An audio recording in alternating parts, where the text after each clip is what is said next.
Le MotoGP, c'est la vitesse, le courage et parfois une ruse de haut vol. Derrière chaque légende, il y a un garage rempli d'ingénieurs qui dorment mal, des pilotes souriant avec malice et un règlement qui tente, sans succès, de boucher tous les trous. Car quand un championnat est en jeu, la ligne entre innover et tricher devient plus fine qu'un pneu sec mouillé. Et le mieux, c'est que beaucoup de ces sales tours ont fini par être à l'origine des règles les plus intelligentes que nous ayons aujourd'hui. Aujourd'hui, nous allons décortiquer toutes les astuces illégales du MotoGP qui ont changé les courses pour toujours.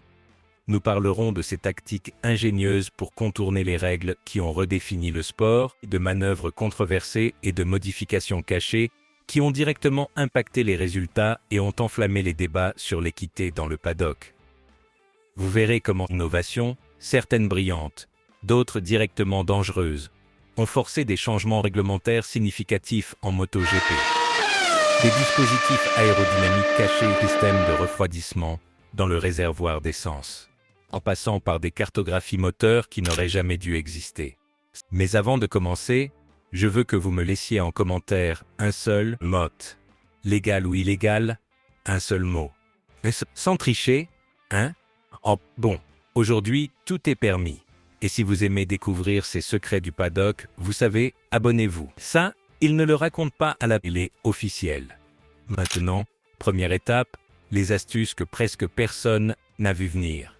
C'était en 2004. Valentino Rossi dominait déjà, mais chez Yamaha, il y avait une astuce aussi simple qu'illégale. Un aileron avant qui bougeait avec l'inclinaison de la moto. Au freinage, il descendait pour donner plus d'adhérence au train avant et éviter les blocages dangereux.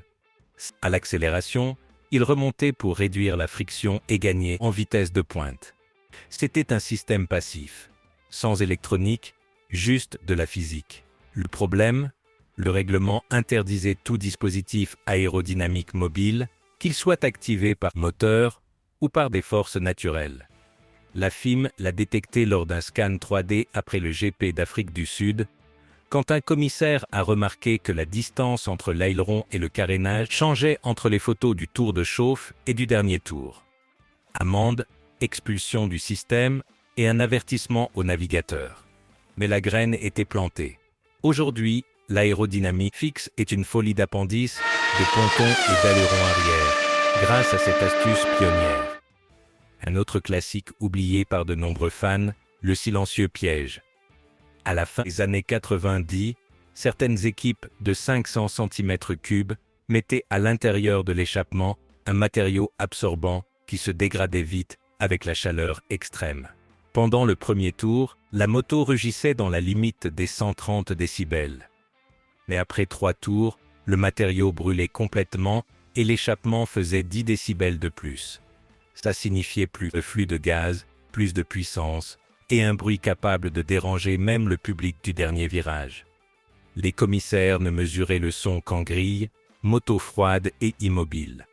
Solution: après que plusieurs pilotes se soient plaints de maux de tête dans le box, mesurer le bruit à tout moment de la course, avec des micros portables. Et ce silence momentané qui durait à peine un tour a valu des championnats. Mais le vrai changement de paradigme est arrivé avec quelque chose d'invisible à l'œil nu, le carburant. Et là, commence la guerre chimique la plus sale de l'histoire moderne du MotoGP. Entre 2007 et 2010, Honda et Ducati ont utilisé un carburant avec des additifs de toluène en proportion bien supérieure à ce qui était permis. Ce composé augmentait l'octane jusqu'à des niveaux interdits par la FIM, donnant jusqu'à 8 chevaux supplémentaires de puissance sans modifier une seule vis du moteur. Comment le camouflait-il? Il remplissait le réservoir d'essence complètement légal pour passer les contrôles avant la course.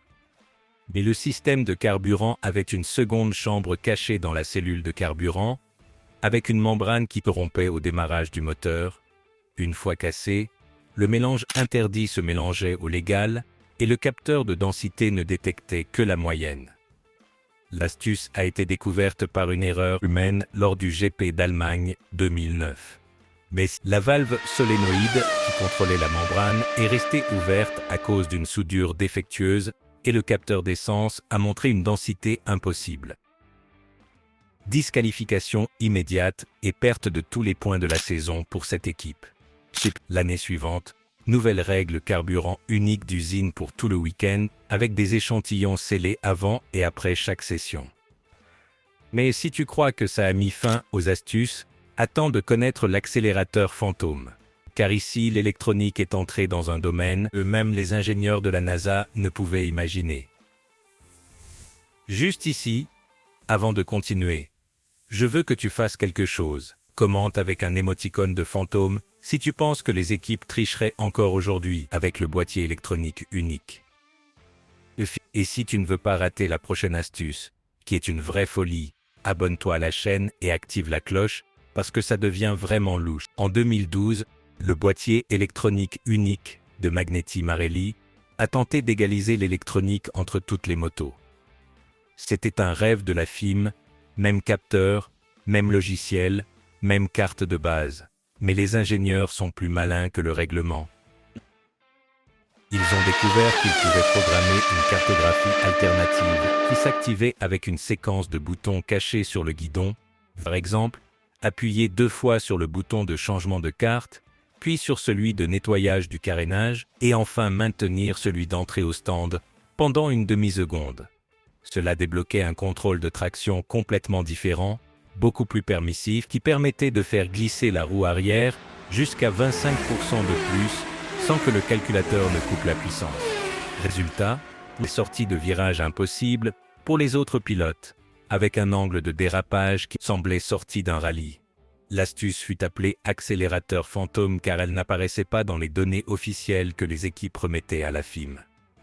Des ingénieurs effaçaient les enregistrements de traits de séquence avant d'éteindre la moto. Jusqu'à ce qu'un ingénieur Yamaha, licencié après une vive discussion, ait finalement divulgué la séquence exacte et la méthode pour la détecter dans le vidage mémoire. À partir de 2014, tous les calculateurs ont un logiciel d'Audi qui enregistre chaque pression de bouton avec horodatage irréversible. Adieu les fantômes, il y a encore plus. Et voici l'astuce la plus controversée et littéralement la plus froide de l'histoire du championnat. C'est Malaisie, 40 degrés à l'ombre, 90% d'humidité. En 2018, une équipe, on n'a jamais confirmé officiellement laquelle, mais toutes les rumeurs pointent vers Ducati, a installé à l'intérieur du réservoir d'essence une chemise de refroidissement liquide connectée à la combinaison du pilote par des tubes ultra fins cachés dans la bosse aérodynamique. Le pilote pouvait abaisser sa température corporelle jusqu'à 3 degrés en pleine course, maintenant sa concentration et son rythme cardiaque pendant que les autres se déshydrataient. Techniquement, le règlement interdisait les systèmes actifs influençant directement la performance du pilote, mais ne disait absolument rien sur le refroidissement de l'intérieur du réservoir de carburant. Ils ont profité de ce vide juridique. Le système ne pesait que 700 grammes et utilisait le mouvement même de l'essence à l'intérieur du réservoir pour déplacer le liquide de refroidissement sans pompe électrique. Une image l'a trahi. Sur le podium, le pilote de l'équipe suspecte n'avait pas une seule goutte de sueur sur le visage après 40 minutes de course infernale, tandis que le second arrivait livide et avec sa combinaison trempée. Un journaliste italien a inséré un thermomètre infrarouge dans le box lors de la course suivante et a relevé 12 degrés sur la surface du réservoir. Les scandales. Aujourd'hui, la règle stipule qu'aucun système ne peut altérer la température du pilote ou du carburant en dessous de la température ambiante. Mais ce jour-là, la glace a gagné. Le dispositif All-Shot actuel est entièrement légal. Toutes les équipes l'utilisent pour abaisser la suspension arrière au départ. Mais avant qu'il ne le soit, Ducati l'a caché. L'intérieur du bras oscillant, presque indétectable. En 2010, leur système arrière d'abaissement n'était pas un bouton manuel comme aujourd'hui, mais un piston hydraulique passif qui s'activait la force du frein moteur. Quand le pilote relâchait le frein, la suspension reprenait sa hauteur normale. Les commissaires ont inspecté la moto 3 fois et n'ont rien trouvé, car le système désactivé à l'arrêt du moteur. Il a été découvert qu'un pilote rival avait remarqué que la Ducati, sur la grille, avait la roue arrière 15 mm plus près du bras oscillant qu'au parc fermé. Il a pris des photos les a envoyés à la FIM et a déposé une réclamation. Nouvelle règle, système de hauteur variable uniquement manuel, avec un bouton physique visible et une seule fois par tour. Mais le mal était fait, aujourd'hui tout le monde a l'Olezo Davis, grâce à cette astuce de maître. Et nous terminons avec le coup le plus sale de tous. Manipuler la pression des pneus après le tour te chauffe. Une Michelin exige un minimum de 1,8 bar à froid pour la sécurité, mais certaines équipes chauffent les jantes avec des couvertures électriques à 120 degrés, mesurent la pression à chaud, qui est plus élevée, puis, juste avant de sortir sur la grille, les refroidissent avec un jet d'air sec caché dans le carénage. La pression réelle au premier tour descend à 1,4 bar, offrant une adhérence incroyable jusqu'à ce que le pneu surchauffe et éclate. Le cas le plus célèbre, Jorge Lorenzo en Italie, 2016, crevaison à 320 km/h dans la ligne droite d'arrivée, la moto se brisant en 1000 morceaux. Par miracle, rien de grave ne s'est produit. L'équipe a juré n'avoir rien manipulé, mais les télémétries ont montré une chute anormale de pression de 0,6 bar dans les 3 premiers tours.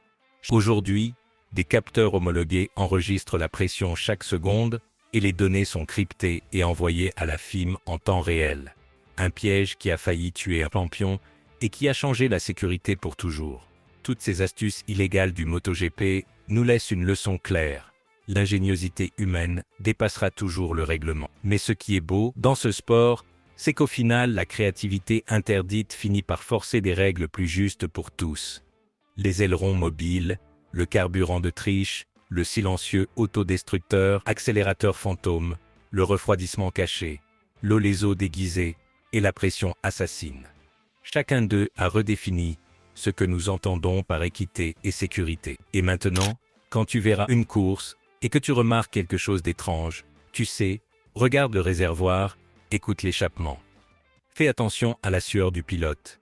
C'est car probablement, ils sont déjà en train de tester la prochaine astuce qui dans 5 ans sera légale. Avant qu'on ne supprime ma vidéo pour en avoir trop dit, commente avec le mot tricheur si tu as aimé l'une de ces astuces. Et si tu es arrivé jusqu'ici, tu mérites le meilleur. Abonnez-vous, mettez un like et partagez cette vidéo avec cet ami qui pense que le MotoGP, c'est juste faire des tours. Parce que non, c'est bien plus. C'est de l'ingénierie, de la ruse, du risque et de la magie noire sur 2 roues. Je dis juste, si tu ne te fais pas prendre, ce n'est pas illégal. On se voit dans la prochaine vidéo.